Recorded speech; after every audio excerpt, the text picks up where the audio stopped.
तो चलिए आज हम लोग सीखने वाले हैं इक्वेशन। हिंदी में कहा जाता है समीकरण। ठीक है, समीकरण ऐसे सवालों को हम लोगों को कैसे सॉल्व करना है। बहुत से बच्चों को कन्फ्यूजन होती है कि सर हम लोग सॉल्व करने से कन्फ्यूज हो जाते हैं किस साइड किधर कन्वर्ट किया जाता है, डिवाइड किधर होती है, मल्टीप्लाई क्या होती है, माइनस कैसे होती है। तो बिल्कुल इस वीडियो में बने रहिएगा, वीडियो को बिल्कुल स्किप मत कीजिएगा। आप लोग यहाँ पर अच्छे से सीख सकते हैं। आज आपका सारा डाउट्स क्लियर होने वाला है। तो देखिए पहले क्या मानेंगे हम लोग ना, एक पार्ट जैसे कि पता आपको LHS RHS पता है, left hand side right hand side. ठीक है, बस समझ लीजिए आप लोग, उसको बस याद रखिएगा। यहाँ पे समझ लीजिए कि वो एक पार्ट है, ये दूसरा पार्ट है।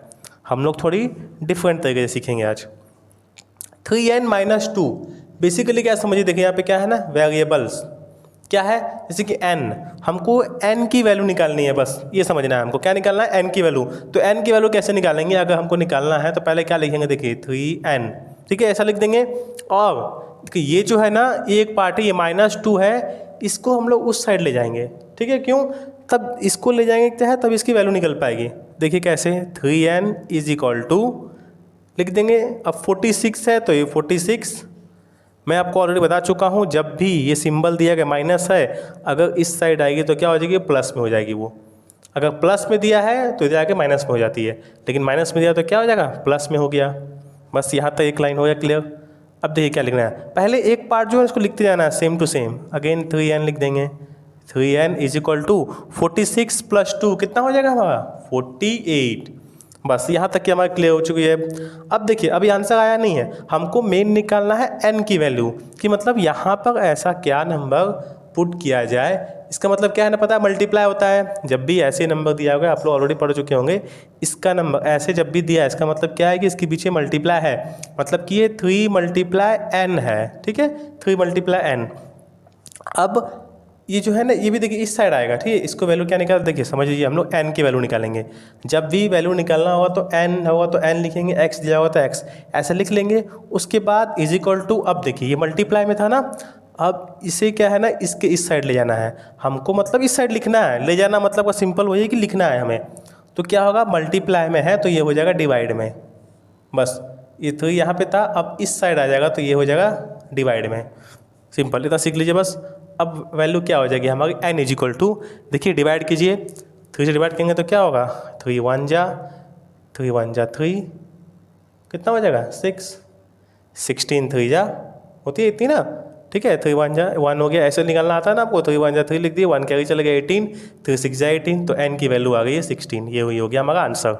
समझ आया आपको, कोई डाउट होगा तो प्लीज़ कमेंट कीजिएगा, पूछिएगा आप लोग। ठीक है, हमको निकालना तो n की वैल्यू, मतलब यहाँ पे क्या निकल गया, n 3 × 16, 16 × 3 हो जाएगा कितना हम लोग का 48, एंड 48 - 2 46, तो प्रूव हो चुका है हमारा आंसर। ठीक है, इसमें क्या लिख सकते हैं हम लोग ना, पहले क्या लिखेंगे, पहले देखिए क्या लिखेंगे, 2 ऐड 2 बोथ साइड, दोनों साइड में क्या लिखेंगे, 2 ऐड करेंगे। उसके बाद फिर क्या लिखना है, डिवाइड करेंगे 3।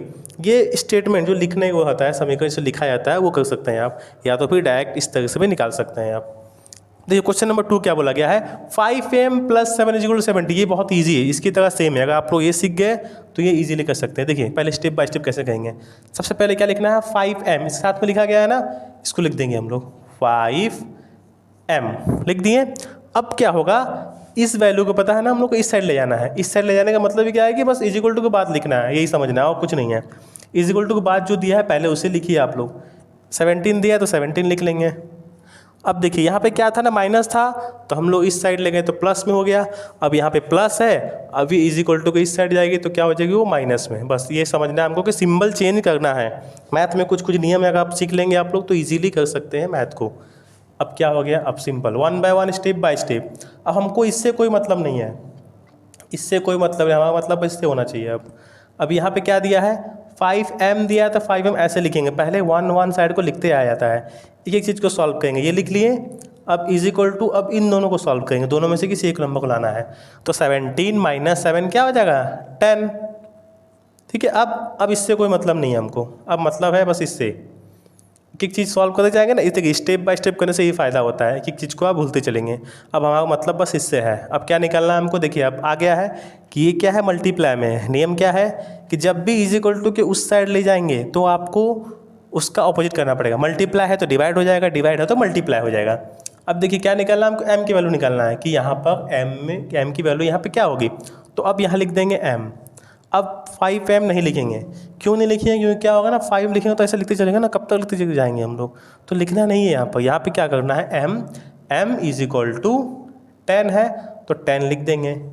अब ये जो है 5 इस साइड आ रहा है तो मल्टीप्लाई में था, तो अब क्या हो जाएगा, वो डिवाइड में हो जाएगा। हो गया, अब आंसर निकल चुका है आपका। कट कर दीजिए, 5 1 जा 5 2 जा, तो m की वैल्यू क्या निकल के आ गई हमारी, 2। बहुत ईजी से निकल के आ गई है। प्लीज़ वीडियो में बने रहिएगा, ऐसे क्वेश्चन बहुत सारे सॉल्व करेंगे लोग, आप लोग बहुत ही ईजी से सीख सकते हैं। समझ गए। देखिए m की वैल्यू क्या निकल गई, 2। देखिए प्रूव कैसे करना है, पहले क्या किया हम लोगों ने, दोनों साइड में क्या किए, -7 किए हैं। उसके बाद क्या किए हैं, डिवाइड किए हैं 5।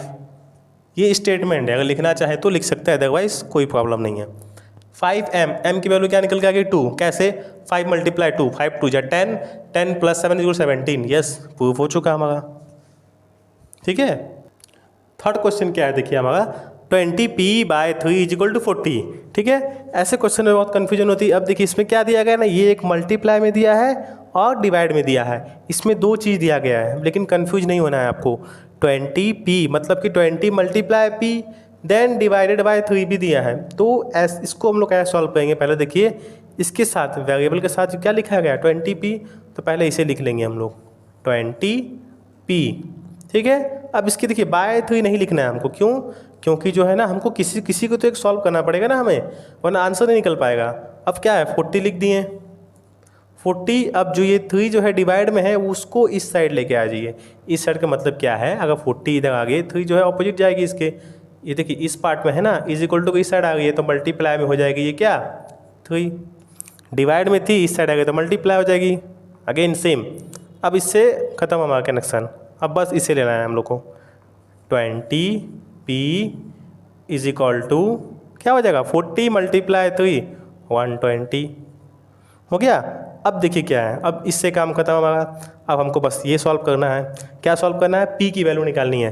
तो p की वैल्यू कैसे निकालेंगे, p किस में दिया गया है हमारा, मल्टीप्लाई में दिया गया है। इस साइड आएगा तो क्या हो जाएगा डिवाइड में, तो कैसे लाना है, चले लाइए। अब इन दोनों को अलग कर दीजिए, इसमें हो जाएगा p = क्या होगा 120 लिख देंगे, डिवाइडेड बाय ये 20 है ना तो 20 लिख देंगे, क्योंकि मल्टीप्लाई में इस साइड डिवाइड में हो गया।